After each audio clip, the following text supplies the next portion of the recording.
Eendag lang gelede was daar 'n volk, Israel. Hulle was God se volk. God het 'n verbond met hulle gehad, wat hy lank terug al gesluit het met Israel se voorvaders. In hierdie verbond het God beloof dat hy vir die volk sal sorg en dat hy hulle sal seën, sodat hulle ander kan seën.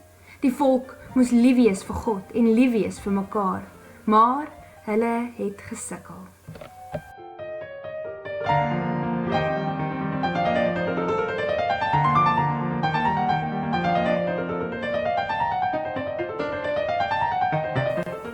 Op 'n stadium vra die volk vir konings.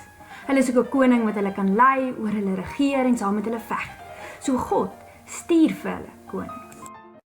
Israel se eerste koning was koning Saul.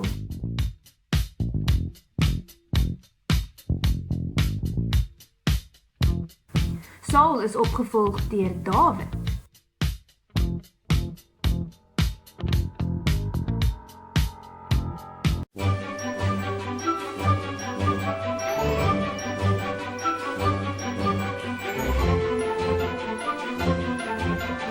En koning Dawid is opgevolg deur koning Salomo.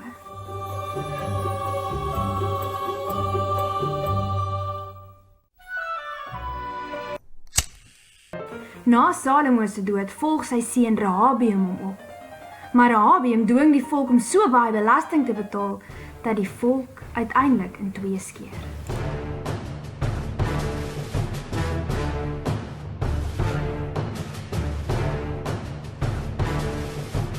Tien stamme gaan bly in die noorde met Samaria as hulle hoofstad en 2 stamme gaan bly in die suide met Jerusalem as hulle hoofstad.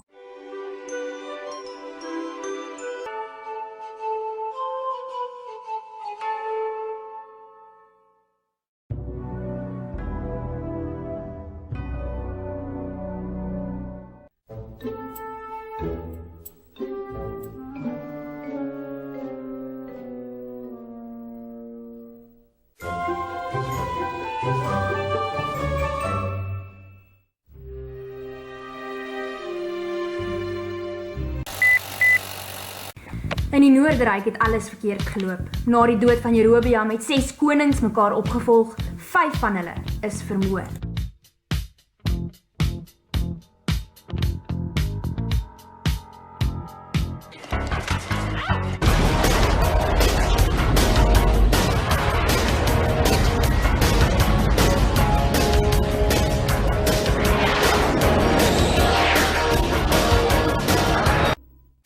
Die priesters in die Noordryk was korrup, hulle het afgode aanbid en die volk saam met hulle geveg. Israel was 'n teleurstelling vir God, tot 'n dag wat God besluit het, tot hiertoe en nie verder. Die wêreldmag op daardie stadium was die Assiriërs.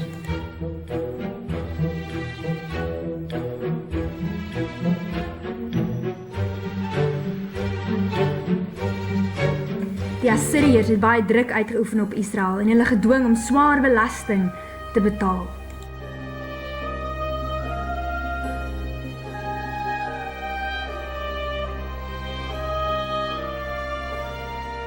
Later probeer Israel hande vat met Sirië om die Assiriërs te vermorsel, maar dinge loop verkeerd en hulle beland in 'n burgeroorlog teen Juda.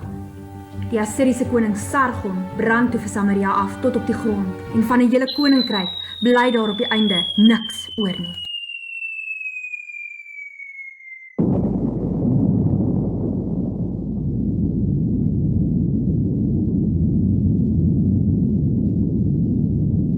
Dit was die einde van die Noorderryk.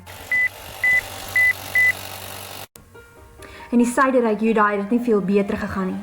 Juda se mense het net voorgegee om God te dien.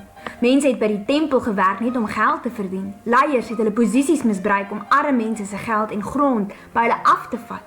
In daardie tyd was die Assiriërs nie meer die wêreldmag nie. Hulle is verslaan deur die Babiloniërs.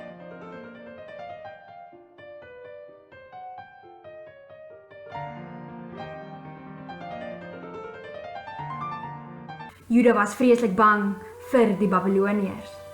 So hulle besluit om met Egipte hande te vat om Babel te verslaan. Profeet op profeet waarsku hulle dat hulle fout maak, maar die koning van Juda wil nie hoor nie. Uiteindelik slaan die Babiloniërs kamp op rondom Juda. Hulle neem die koning gevange en stadig maar seker val Babel vir Juda aan en voer die mense weg in ballingskap.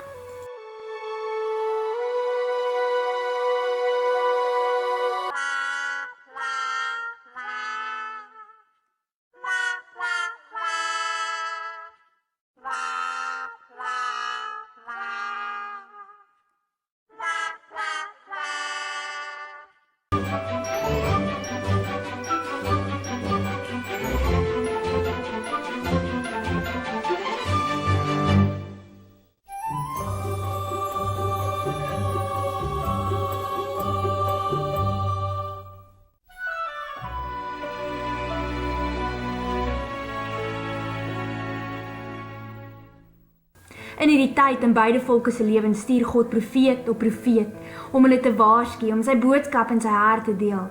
Daar was baie profete, maar die 6 waar ons gaan gesels is die volgende. Daar was Hosea en Amos, Micha, Sefanja, Habakuk en Haggai.